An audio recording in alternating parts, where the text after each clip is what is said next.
be my Martha Stewart shot when she comes calling. I hear I'm so young and fresh to the business of cake making, and I'm crafting a replica of the Goat Island Lighthouse.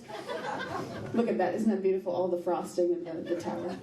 I'm a therapist turned baker, yes, and I'm also a food writer, and I keep my hands in the pastry business so that I'm able to actually write about what I love. Cake making has been something I've loved to do as a child, and I ended up passing it on to my own daughter through my actual DNA. I was the child at birthday parties that would stand over the edge of the cake with all the roses on it and will that piece to me with my mind powers. Good flavor and cooking have been a huge part of my life, and here I am in my parents' kitchen. I've prided myself upon the exploration of new flavors and experimentation. It was an avocation, of course, before it became my profession, and something that finally one day I did wake up and I said, my life is short, I have to do this. And I love cooking with my dad. This is the cake that launched my career and subsequently launched itself out of the lap of the catering worker who I delivered it to on the Peaks Island ferry. She thought that her lap, rather than the moving box that I gave it to her, would be a better spot. I got a call from the caterer up on Peaks Island saying, come help, so I came up, repaired the cake. There's a lot of structure inside of that thing. I love to try everything, and I'm a yes man when it comes to recipes. You ask me, and I'll make it. This is a croquembouche that is traditionally a French wedding cake. It is gorgeous and entirely unstable, much like all of my high school boyfriends.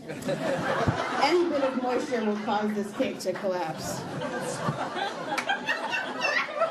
Cakes are hugely collaborative, from taking the customer's order to tasting ingredients and working with different floral designers.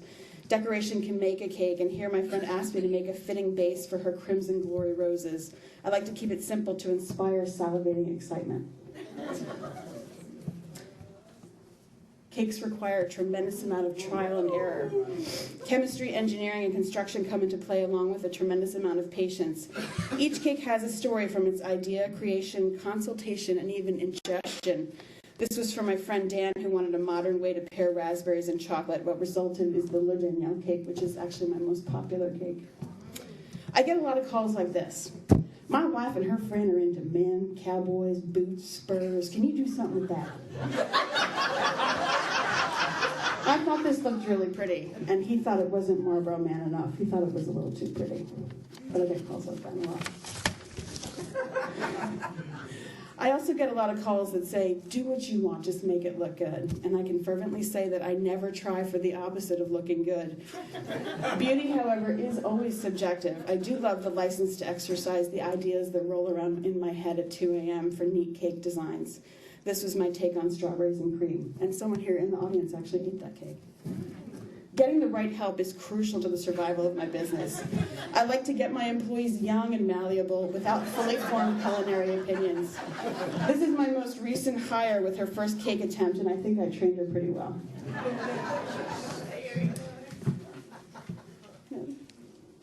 Grooms love to get involved with cake. It's the light at the end of the tunnel in the wedding planning process that can sometimes be an overload of control issues and poor boundaries with their in-laws.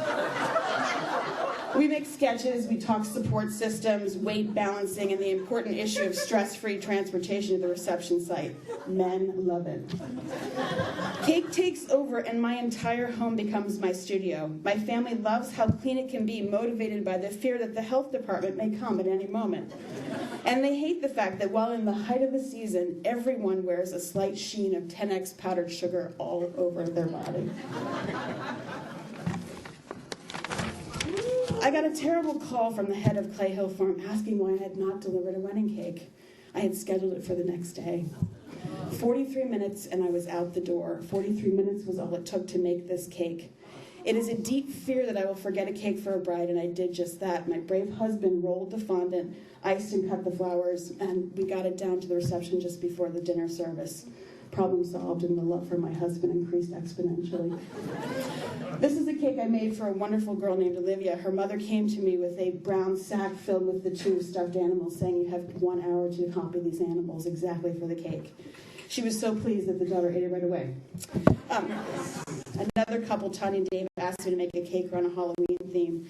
No seashells, no wedding by the sea, blueberry fantasy. Just make a cake around naughty little ghosts, as they said, for spooky Halloween wedding. And it was red velvet inside for an extra macabre effect. Fancy Nancy is hands down the most popular girls-themed cake that I make. It is also one around which moms who watch too much food TV try to tell me what to do. I hear, do what the Ace of Cake guy does and make a huge crown and feathers and doll-sized sugar girl. And I ask them their budget, and they say $50. And I said, this is as Fancy Nancy as you're going to get. All cake process starts and ends here. And you think you want to turn your home into a licensed kitchen? Look hard at this picture and get real comfortable with this. See? Look at it. I look at it every day. Not that particular one, but some sort of manifestation of it. Cupcakes have been immensely popular, and I love this picture. It feels complete and polished. I love stepping back from my work at a wedding reception site and feeling good, and it makes all of the dirty dishes, all of the powdered sugar around my house worth it. And this was a great bride to work with from start to finish. I let out the same sounds lifting and moving this cake that I did when I gave birth to my 2 daughters. It was 90 pounds of Chambord soaked sponge cake, and when I arrived, the groom's mother thought it did not match the wedding theme. The bride, however, loved it, and I witnessed the first of, I am sure, many fights between these 2 women over their lifetimes. Again, you never stop being a therapist.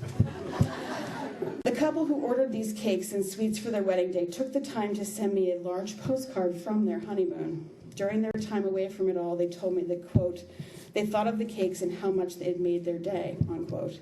I grabbed my chest and my eyes welled up with tears of gratitude that this couple took the time to thank me. And that's it. Thank you.